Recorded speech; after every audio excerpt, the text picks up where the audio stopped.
ধরুন আপনি একটি চাকরির ইন্টারভিউ দিতে গিয়েছেন, আপনাকে এরকম একটি ডাটা সেট দেওয়া হলো এবং বলা হলো এই ডাটাগুলোকে আলাদা আলাদা করতে হবে।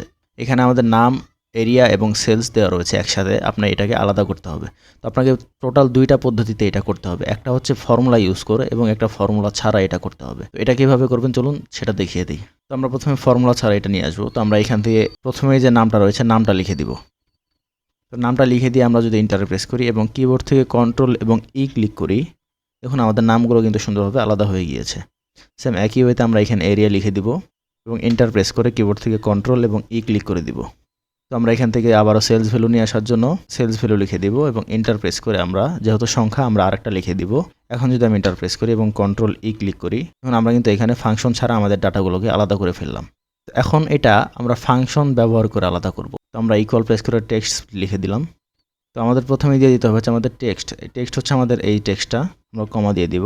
এখন কলাম ডেলিমিটার। কলাম ডেলিমিটার হচ্ছে আমাদের, যেহেতু আমাদের এখানে প্রত্যেকটা ডাটার মাঝখানে কমা দেওয়া রয়েছে এবং একটা স্পেস দেওয়া রয়েছে, তো আমরা ডাবল কোটেশনে কমা এবং স্পেস দিয়ে দিব।